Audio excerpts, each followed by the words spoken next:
स्वामी के अवतार की कथा इस प्रकार है कि भगवान जगन्नाथ स्वामी जिस प्रकार जगदीश अवतार में आए वह कथा मैं गणेश राम पटवा श्रवण कराने का प्रयास कर रहा हूँ। मालव देश के महाराज अंजुमन राज्य करते थे। नीलांचल पर्वत पर उस समय भगवान नील माधव के विग्रह विराजमान थे। मालव देश के महाराज अंजुमन को पता चला कि देवता देवलोक से आते हैं और उन मूर्तियों के पूजन करते हैं। वह भी वहां पर जाने का प्रयास करने लगे और एक दिन रथ में सवार होकर के भगवान के दर्शनों के लिए चल दिए। और उनके पहुंचने से पूर्व एक ऐसी घटना घटित हुई कि वह पर्वत भूमि में समा गया और देवता उन मूर्तियों को देवलोक को ले गए। जब राजा वहां पर पहुंचे तो दर्शन ना करके बहुत उदास हुए और पृथ्वी पर गिर पड़े कि हे प्रभु, मैंने ऐसा कौन सा पाप किया है जिसके कारण मुझे आपके दर्शन प्राप्त नहीं हो सके।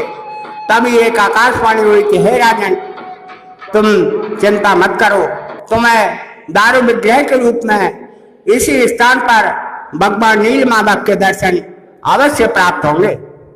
तब वह वहां पर बैठकर भगवान का स्मरण करने लगे और कुछ समय पश्चात समुद्र में बड़ी बड़ी 3 म्यालें तैरती हुई आई और चक्र तीर्थ नामक स्थान पर आकर के रुक गई।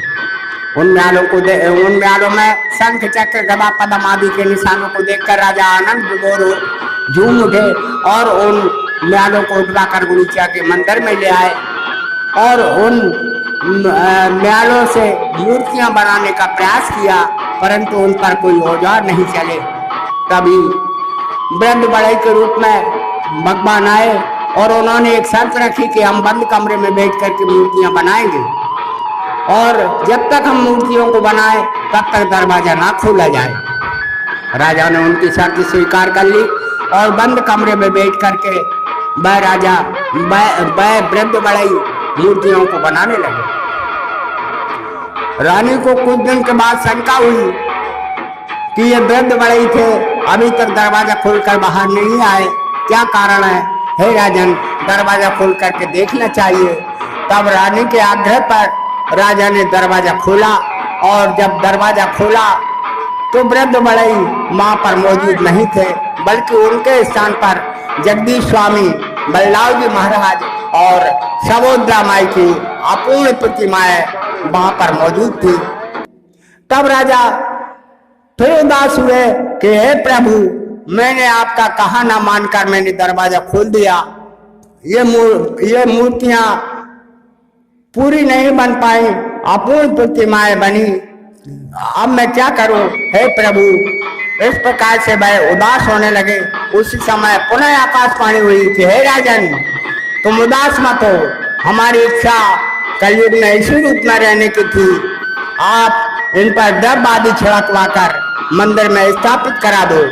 तब वहां पर विशाल भव्य मंदिर भगवान जगन्नाथ स्वामी जी का उड़ीसा में बनाया गया और वही मंदिर आज भी वहां पर मौजूद है। उस मंदिर के ऊपर से कभी पक्षी नहीं निकलते, कभी कोई विमान नहीं निकलता, उस मंदिर की छाया पृथ्वी पर नहीं पड़ती, समुद्र की लहरों की आवाज मंदिर में प्रवेश करने के तुरंत बाद ही वहां पर नहीं मिलती और जैसे ही मंदिर से बाहर निकलते हैं उसकी समुद्र की आवाज मिलने लगती है।